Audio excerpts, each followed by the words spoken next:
첫 번째 질문은 언제부터 외고를 준비했었는지 굉장히 궁금하거든요. 언제부터 했었어요, 외고 준비를? 저는 중학교 3학년 와서야 생각을 했던 것 같아요. 중학교 선배 중에 한영외고를 온 선배가 있었어요. 그래서 그 선배한테 여러 정보나 이제 체육대회, 문화제 등의 정보를 이제 주고받으면서 이 학교를 가면 내가 공부도 잡고 그다음에 여러 활동들도 하면서 되게 재밌는 학교 생활 하겠구나 해서 외고 진학에 이제 본격적으로 준비를 했던 것 같아요. 3학년 중간고사 보고 한 그쯤에 결정했던 것 같은데 저는 영어 내신도 잘 나와서 결정한 것도 있는데 그래서 외국어 고등학교니까 약간 국제적인 인재를 양성하는 데잖아요. 그래서 인문학적인 부분을 다른 고등학교에 비해서 좀 더 심화 있게 배워서 그래서 외국어도 외국어지만 인문학을 많이 배우고 싶어서 제가 진로가 또 약간 그런 인문학을 많이 활용하는 쪽으로 제 진로를 희망하고 있어서 인문학을 많이 배우면 좋을 것 같다 해서 오고 싶어서 여기를 그때쯤 이제 결정하게 됐어요. 남학생들이 그렇게까지 선호하지 않고 있어요, 요즘엔. 어때요? 형주 학생은 왜 외고를 지원하게 됐어요? 저도 외고라는 걸 처음 들었을 때는 당연히 어문 계열 쪽으로만 진학이 되는 줄 알았는데 보면은 상경 계열도 많이 진학을 하고 또한 심리학과 또는 언론이나 방송 계열도 많이 진학을 하는 걸 보고 문과 쪽 계통 진로를 생각하고 있으면은 그 다양한 학과로 진학이 가능하기 때문에 외고를 선택하는 것도 나쁘지 않을 거라 생각하고 진학하게 됐습니다. 굳이 한영외고를 선택하게 된 동기가 있었나요? 외고 중에서 난 한영외고 가야 되겠다라고 결정하게 된 그런 이유는 어디 있었나요? 그 중학교 3학년 때 되게 집중적으로 한영외고에 오고 싶다라는 그런 의지를 가지고 되게 조사도 많이 하고 많이 찾아봤었는데요. 제가 영상 쪽에 관심이 많다 보니까 유튜브에 올라와 있는 저희 학교 UP라는 동아리에서 찍은 영상들을 되게 주의 깊게 봤습니다. 거기에는 이제 우리 한영외고 학생들이 생활 속에서 볼 수 있는 그러한 생활적인 면이랑 아니 자연스러운 활동, 그 다음에 막 체육대회라든지 문화제 이런 다양한 활동들을 볼 수 있었는데 그런 활동을 보면서 여기 한영외고는 공부만 하는 것이 아니라 다양한 재능도 같이 키울 수 있고 또 우리가 공부를 하면서 또 받은 스트레스라든지 아니면 힘든 점도 같이 보완할 수 있게 학교에서 더 적극적으로 지원을 해주는구나 라는 것을 느꼈습니다.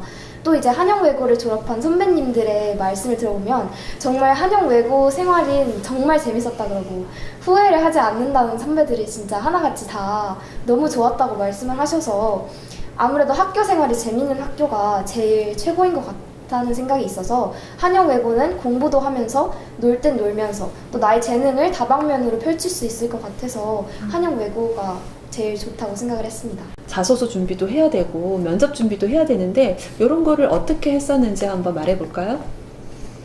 사실 저는 이제 중학교 3학년 때 되게 급하게 결정된 거고 그래서 입시나 면접 전문 학원을 아예 다니지 않았어요.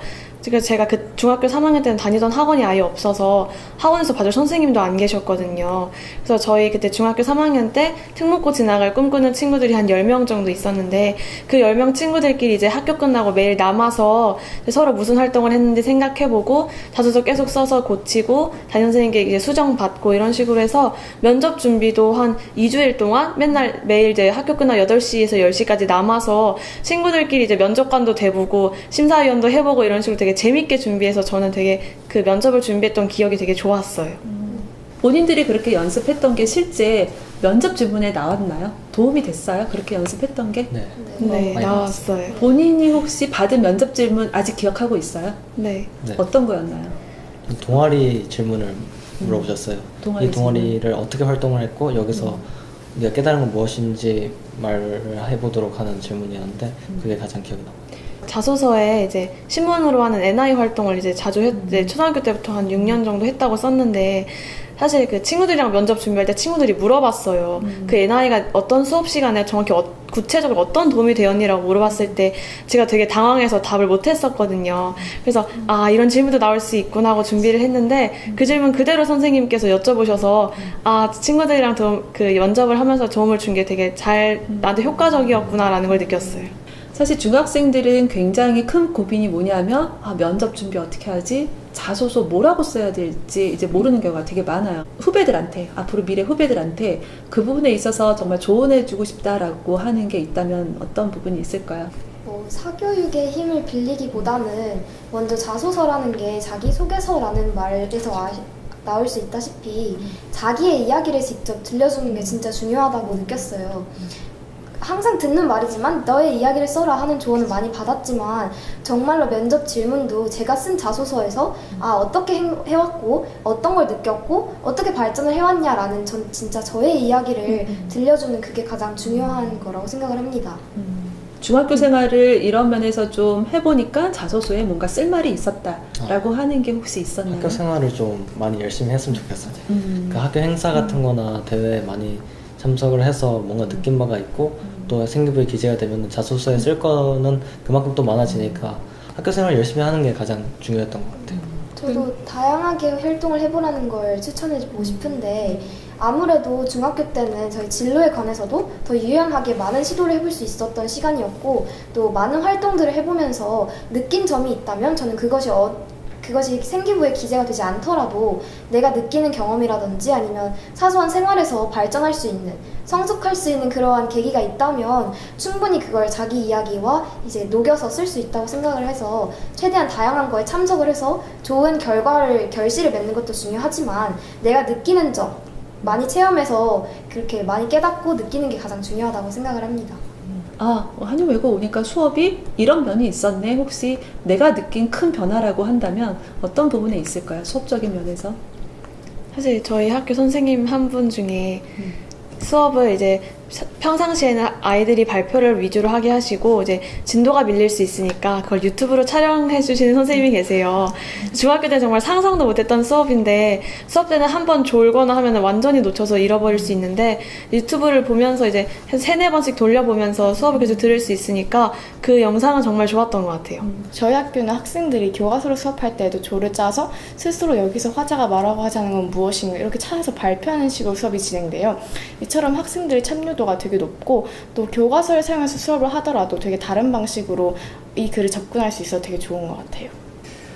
내가 한영외고를 온 게 정말 잘한 것 같다. 내 선택이 정말 옳았다 싶을 때가 있었어요. 밥 먹을 때 좀. 밥 먹을 때. 밥이 어때요? 우리가 사실 야자까지 하잖아요. 하루 종일 학교에 있는데 급식 2번 먹잖아요. 진짜 맛있어요. 어떻게 무슨 메뉴가 남학생들은 주로 이제 사실 먹는 거에 되게 관심이 많은데 가장 최근에 인상 깊은 메뉴라고 최근에 치밥 한번 나왔었는데 치밥이 뭐예요? 치킨이랑 밥이랑 같이 먹는 건데 맛있었어요. 항상 고기도 막 빠지지 않고 맞아요. 나오고 맞아요. 그다음에 많이 먹어도 그 조리사님께서 많이 주시고 또 이제 막 아이스크림이라든지 아니면 이렇게 되게 저희의 마음을 되게 사로잡는 걸 잘 아시는 것 같아요. 그리고 이제 학구적인 면에서 덧붙이자면은 여기 와서는 이제 친구들이 같이 어떤 걸 공부하고 나서 그 내용에 더 심취를 해갖고 이제 막 쉬는 시간까지 막 오히려 막 다음 수업 시간이 시작된지도 모를 정도로 같이 막 더 탐구하고 토론하고 막 그리고 공부하다가 특히 수학 문제 같은 경우도 뭐 이렇게 같이 풀다가 한 명이 모르면은 한 주변에 5명이 같이 와서 5명이 같이 풀어요. 같이 풀고서 막 답 찾았으면은 막 서로 좋아하고 그 해결 풀이 방법 같은 거 알려주고 하면서 5명이 다 같이 그 문제를 심층적으로 알게 되고 만약에 수업을 하다가 친구가 잘못 말하거나 아니면 다른 주제에 맞지 않은 발언을 할 때도 오히려 그거에 대해서 틀렸다라고 말하는 게 아니라 그럼 그 주제도 되게 재밌는데 그거에 대해서 우리가 또 토론을 해보자 라는 식으로 흘러가는 것처럼 되게 한 주제에 국한돼 있고 우리는 그 학교에 말하는 그런 주입식 교육 같은 그런 되게 강박적이고 이렇게 그런 딱딱한 교육이 아니라 되게 진짜 친구들이 관심을 가지고 나 공부에 되게 재미를 붙일 수 있게 오히려 되게 잘 마련해주는 것 같아요. 마지막 한마디만 더 덧붙이자면은 학교가 이제 보다시피 이제 나무도 많고 이렇게 되게 산도 있고 되게 자연이 좋아요. 야자 끝나고 가면 항상 막 이렇게 막 찌들어서 되게 힘들다라는 생각이 있는데 나오면 항상 친구가 그래요. 나는 이 냄새 너무 좋아 이러고 너무 그러니까 상쾌해요. 막 상쾌한 냄새도 나고 되게 맞아요. 이 한영외고 주변에 나무도 많고 또 이 낮은 산이라든지 아니면 자연이 되게 힐링도. 가깝게 접할 수 있어서 힐링도 되고 이제 아무래도 공기가 좋아야지 공부도 잘 되잖아요. 그래서 그러한 부분에서도 되게 위치적도 그렇고 이제 분위기라든지 그냥 학교에 조성되어 있는 그러한 환경이 너무 쾌적해서 더 공부를 잘 할 수 있게 도와주는 것 같아요. 그럼 마지막으로 이제 중학생들한테 나는 이 말을 꼭 해주고 싶다. 합격을 하든 안 하든 일단 준비하는 과정에서 자신의 진로를 조금 더 깊이 있게 생각해 볼 수 있고 그리고 진로가 확립이 됐다면은 거기서 이제 심층적으로 조사를 해나가면서 이제 고등학교 때 그러니까 일반 인문계 고등학교를 가면 고1 후반쯤에 이제 문과일과를 정하잖아요. 근데 그 전에 이미 중3 때 입시를 경험하면서 그 과정을 미리 경험한다 생각하고 붙든 안 붙든 한번 준비는 해봤으면 좋겠어요. 그리고 부스트면은 훨씬 좋은 거고 와서 좀 더 심화된 그런 수업을 받을 수 있으니까 훨씬 좋은 거고 그래서 그냥 많이 지원해줬으면 좋겠습니다. 지금까지 정말 많은 말들을 해주신 것 같아요. 아마 이 영상을 보는 중학생들이 많이 도움이 됐을 것 같고 우리 학교 선택하는데 정말 좋은 그런 참고 자료가 될 것 같아요. 여러 얘기 해주신 학생들께 정말 감사드리고 네, 그럼 이제 여기서 이제 마무리하도록 하겠습니다. 우리 한번 다 같이 박수로 마무리할까요? 네.